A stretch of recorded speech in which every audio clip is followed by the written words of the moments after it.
We're heading back to the Greenville area by taking Interstate 385. Come on, let's go. Alright everyone, today we're going to be doing a reboot version of Interstate 385. Technically, I did do this highway last April, but since then I've been on the interstate many times. And plus, it is a cool and scenic road. It is another perfect child of Interstate 85, as at every single interchange is just being signed for Columbia and Greenville respectively, which are great choices. Also, like I said, it is a pretty scenic road, as you do get to see the foothills of the Appalachian Mountains as you're heading towards downtown Greenville. So, let us get started with this cool road. But first, you're watching the TheDerpHog, where I make highways content on all sorts of different topics. If you've been enjoying it, be sure to hit that like button. And if you've been really enjoying it, be sure to smash that subscribe button so you're notified on all future videos. And if you really want to help out the channel, become a member today, where you get custom cool emojis, early access to future videos, along with one free extra request per month. And if you don't want to become a member, you can always just pay $3 for a intersection request in future videos. Those highways will be listed down in the description below, and I'll make sure to shout you out when that video releases. So let's get on with the highway.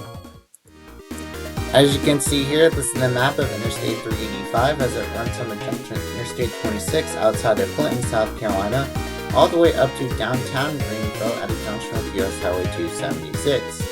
And I've actually been on all of this highway. So with that, I'm talking about northbound Interstate 385. So we begin here at the Interstate 26 and 385 junction with my own nighttime picture that I got a few months ago, where we can see that 385 is being signed for Greenville and Lawrence, while 26 will take you up to the other Greenville Spartanburg metro city, Spartanburg. And our first major exit on 385 is South Carolina Highway 308, being signed for Aura and Clinton respectively. And after that, we get our first mileage sign with Greenville from 41 miles away. Here we meet with South Carolina Highway 49, which is being signed for Lawrence. And if you take 49 northbound, that'll actually turn into North Carolina Highway 49, making a one massive 49 highway. And here's an unusual thing on 385, a median rest area. This actually predates Interstate 385 itself. This was built back when it was still US Highway 276, and SCDOT decided to build it this way to save some money instead of building two rest areas on both sides of 385, which makes sense. Our next major exit is US Highway 221, being signed for NRE and Lawrence respectively. And after that, we get another mileage sign, and we just still get Greenville as our primary from 34 miles away. Here we meet with South Carolina Highway 101, which will take you towards Woodruff and Gray Court. And here we get another mileage sign, and we now get Fountain Inn on the top line from 7 miles away, and Greenville still as our primary from 27. And here we meet the South Carolina Highway 14, the exit for Fountain Inn, and South Carolina 14 will take you to downtown, and will actually also pass through downtown Simpsonville too, and will be paralleling us. Here's the other exit for Fountain Inn, South Carolina Highway 418 here, also getting signed for Pelzer. And on that exit, we get an unusual Interstate 385 junction sign, where the junction sign is actually the color for the South Carolina state highways instead of for actual interstates. I just want to say, who in the world designed this interchange? It just looks absolutely off. Like, why would you have both an exit and an entrance ramp so short? Like, come on, man. And the reason why I wasn't checking as many random interchanges is because, like I said in the intro, we're just being signed for Greenville and Columbia respectively. Also, this is my own picture at a random interchange in the Greenville area. And here we get in the laundry list of exits now, because we're now on the Golden Strip part of 385. And we can see that we're going to be meeting Interstate 185 and US 276 in 4.5 miles. And we can also see that we're starting to get a view of the Appalachian Mountains. Here we meet Fairview Road here, which will take you into downtown Simpsonville. And now we're meeting with the beginning of US Highway 276, and if you want to check out a video on US 276, it's in the top right corner here. And we're also meeting Interstate 185 here, which will take you over to Atlanta and the town of Anderson. While we're going to be taking a huge turn to the northeast here. And after that, we get another mileage sign. We get Interstate 85 on the top line from 4 miles away, and we're now getting Greenville from only 11, because there's not that much road left.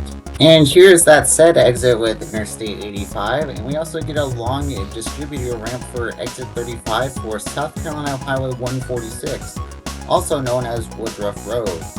And exit 35 for Woodruff Road was requested by Ryan Golden, as she has been off that exit multiple times and there's a lot of point of interest off that exit. So thank you for that request. And South Carolina 146, that Woodruff Road exit is always backed up. No matter what time of day, it's always backed up. I don't think South Carolina designed that interchange to be held with so much of that traffic. And after meeting Interstate 385, we're now meeting Haywood Road here, which will actually take you over to the Haywood Mall in the Greenville area.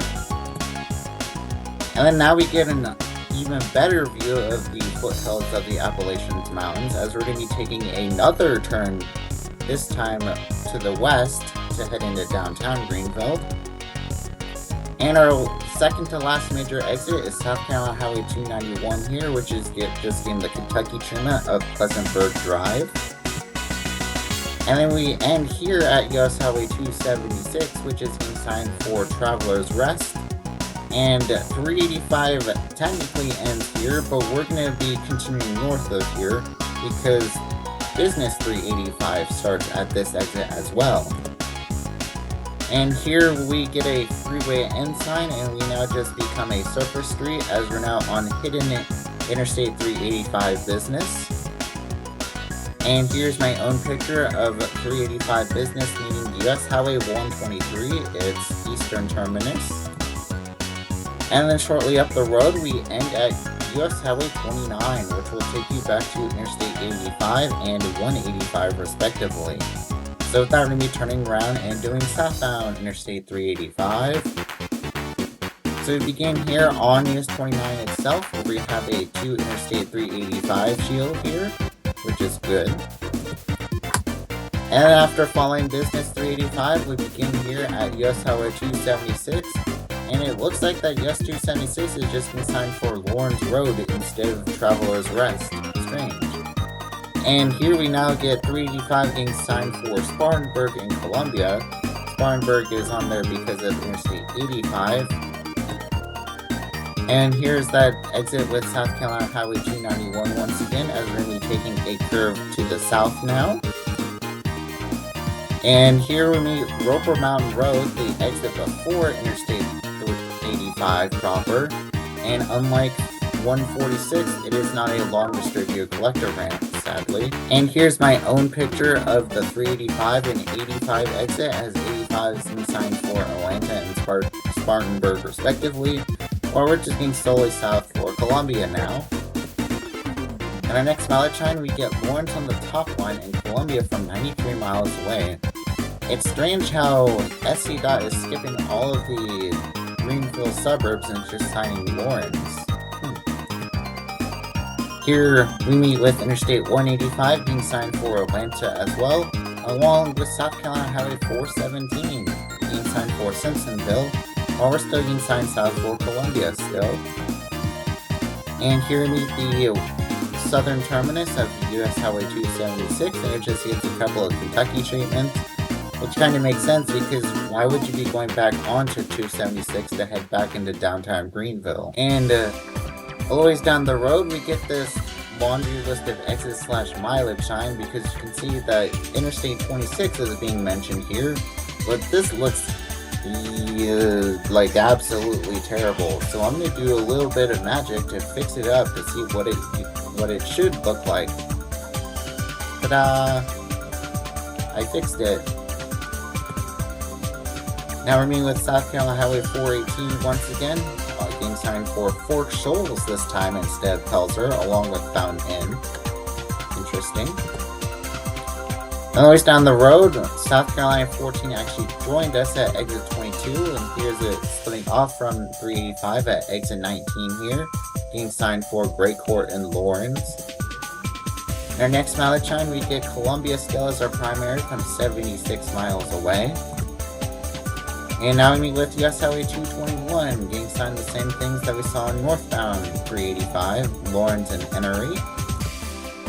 And here we get another mileage chime with Columbia as our primary from 69 miles away.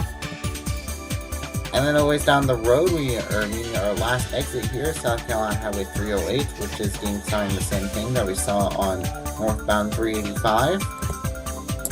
And here you are getting a sign telling us that we're going to be meeting Interstate 26 in 1 1/4 of a mile, because the 26 and 385 junction is a wide junction, and you can only go on eastbound 26 here. You do not have an option to go onto westbound 26. And here we are defaulting onto Interstate 26, as that will be the road that will take you into Columbia, while we're going to be meeting South Carolina Highway 56 here at the next exit. We end Interstate 385 when we move on to the places you will go. So these are all the places I recommend, because I've been on the entirety of Interstate 385. First, I think you should visit downtown Greenville and the suburbs of downtown, along with the Hayward Mall. It's a pretty nice mall, along with the shop section, which is the place off of South Carolina 146 or Woodruff Road, and the ice cream station in downtown Centerville, along with the Fountain Inn Union in downtown Fountain Inn. And if you like going to arcades and golf and stuff, I visit the Franklin in Greenville. And then visit Paul's Park in downtown Greenville, and just go ahead and visit the other local vendors that are known in the Greenville area. I bet they'd be very appreciative about that. So that ends Interstate 385. Thank y'all so much for watching this short and rebooted episode on Interstate 385. I hope you got to learn a little bit more about this highway compared to my original video on this highway. And I hope one day you get to travel on it, because it is a pretty cool highway. Especially getting to see the view of the Appalachian Mountains. That's pretty awesome. So with that, here are my next few highways. If you have any intersection requests for any of these upcoming highways, please let me know down in the comment section below, or comment on the community post that I'll be sending out every so often. So, thank you guys for watching, and I'll see y'all next week as we do the big US 31.